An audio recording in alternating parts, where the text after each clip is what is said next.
ada Bang Usman Hamid. Sementara tadi Pak Bobi harus meninggalkan program kita karena ada kegiatan lain yang memang sudah masuk jamnya. Terima kasih kami ucapkan kepada Pak Bobi Rizaldi yang sempat bergabung. Bu Fauzia, penculikan terhadap korban ini informasinya memang bukan pertama kali terjadi ya Bu ya? Sudah pernah terjadi sebelumnya Bu, tahun lalu?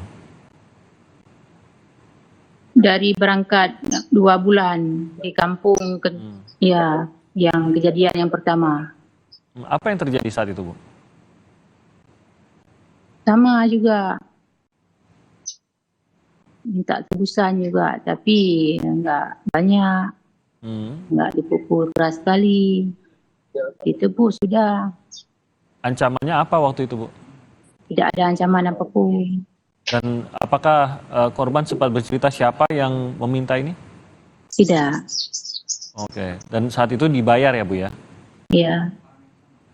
Pada saat itu diculik juga Bu? Kami, ibu kurang tahu. Sebab dia enggak pernah cerita sama ibu. Cuma dia bilang sama abang dia. Said Sulaiman. Jadi yang ditelepon saat itu abangnya? Iya, ke kampung enggak nelpon dia. Maksudnya dia, sempat pulang waktu gitu? Kejadian pertama enggak di nelpon ke kampung. Ditebus sama abang dia. Lalu dilepas? Iya. Sempat terpikir untuk melapor mungkin ke polisi atau ke aparat? Enggak tahu, ibu enggak tahu. Tidak cerita ke ibu ya pada saat penculikan pertama itu, tidak sempat cerita ibu ya? Enggak. Jadi ibu tahu penculikan yang pertama itu dari siapa dan Kemarin, kapan Bu? waktu kejadian kedua baru ibu tahu. Oh, jadi setelah korban meninggal dunia ibu baru mengetahui? Iya. Oke, sehingga berarti mungkin ini disimpan lah Bu ya untuk menjaga ibu dan keluarga gitu ya, informasi tersebut. Tapi ibu sendiri tidak pernah melihat ada yang mungkin kekhawatirankah dari korban dalam masa-masa setelah berada di Jakarta? Tidak. Biasa-biasa aja Pak. Apalagi yang diceritakan oleh abangnya Bu, yang mungkin ibu baru ketahui? Tidak ada cerita apapun. Cuma yang kayak Bapak bilang tadi. Penculikan pertama saja? Iya, iya. Oke. Dan yang kedua ini juga sama ya Bu ya, abangnya juga yang ditelepon?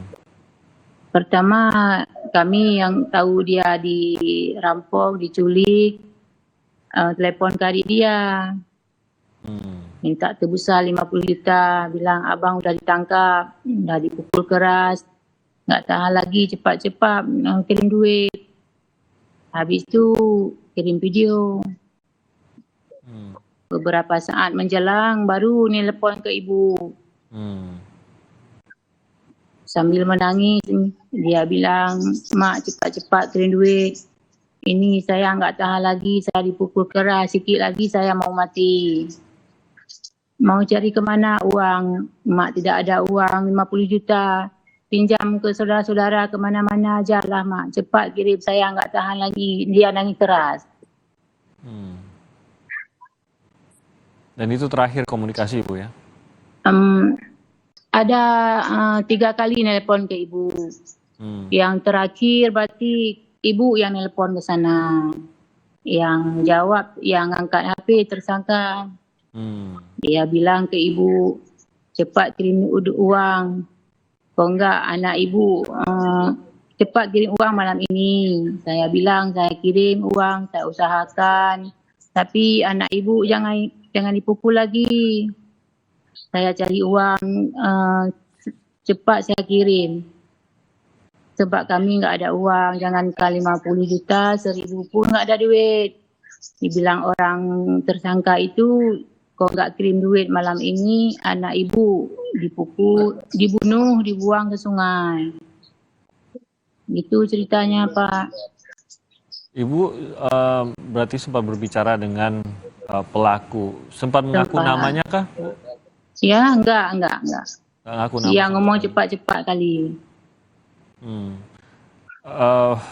Lalu ya kita sampai mengetahui bahwa ini kejadiannya demikian ya.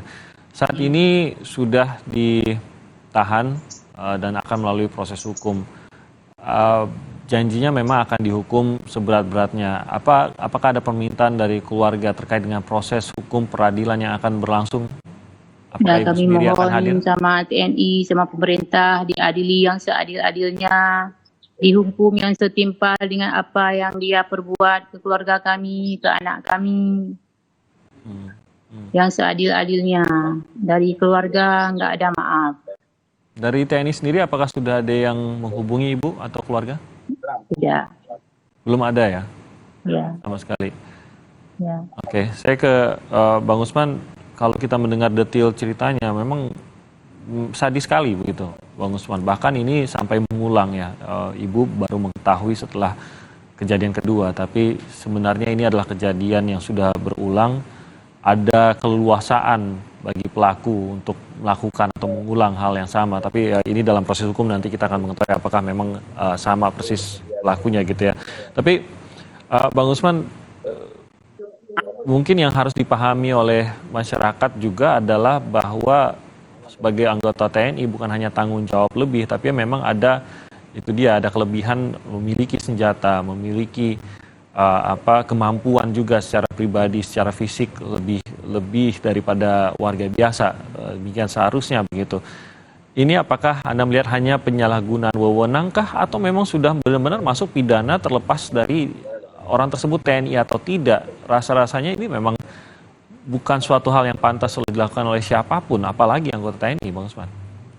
Ya, betul sekali. Bukan hal yang pantas dilakukan oleh siapapun, atas nama apapun, dengan dalih apapun. Bagaimanapun penculikan, penyiksaan, atau perlakuan tidak manusiawi yang kejam sampai membunuh dengan cara-cara seperti itu tidak dapat dibenarkan. Dan ini memang terus terjadi karena selama ini tidak ada penghukuman yang adil. Amnesty dan koalisi masyarakat sipil untuk sektor keamanan, reformasi sektor keamanan itu berkali-kali menyuarakan berbagai kasus yang terjadi dan meminta agar misalnya Dewan Perwakilan Rakyat dan pemerintah merevisi Undang-Undang Peradilan Militer.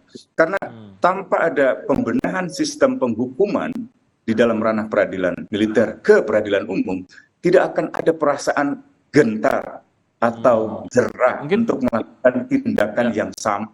Bang Usman, biar dipahami oleh masyarakat, poin yang mau direvisi itu apa? Mengapa sampai itu harus direvisi menurut Anda? Jadi tindakan penyiksaan, penculikan, pembunuhan adalah tindak pidana umum, bukan tindak pidana pelanggaran hukum militer.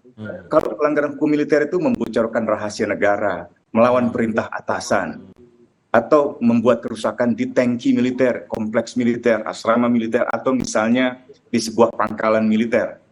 Nah, hal-hal seperti itu berbeda. Ini peristiwa terjadi dalam bentuk tindak pidana umum, pembunuhan, penculikan, penyiksaan, terjadi di Rempoa, di wilayah lingkungan masyarakat yang biasa, lalu di Karawang, di sebuah sungai. Itu lingkungan umum, dan itu harus tunduk pada jurisdiksi peradilan umum. Dalam hal ini, kepolisian punya wewenang dan punya tanggung jawab untuk memastikan kasus seperti ini tidak terjadi. Dan kalau terjadi, maka menjadi kewajiban mereka untuk mengurusnya. Kalau tidak, untuk apa kita punya kepolisian? Kan Imam Maskur tidak tinggal di tangki militer. Dia tidak tinggal di dalam pangkalan militer. Dia tinggal di masyarakat umum yang kewajiban perlindungan kepadanya ada pada kepolisian. Oke. Jadi ini seharusnya ditangani oleh kepolisian, proses hukum ke depannya seharusnya begitu menurut Anda? Betul sekali. Dan ini kasus yang mungkin ke-105 dari perlakuan kejam tidak manusiawi yang mengorbankan setidaknya 171 orang itu dari 2020 sampai 2023, dan ada yang melibatkan anggota TNI, ada yang melibatkan anggota Polri, ada juga yang melibatkan petugas negara lainnya misalnya di lembaga pemasyarakatan. Nah, kelakuan seperti ini bisa terjadi dan tidak pernah berhenti karena tidak ada penghukuman yang adil terhadap mereka yang pernah melakukan tindakan serupa di masa lalu. Jadi tidak ada gentar dan tidak ada jerah.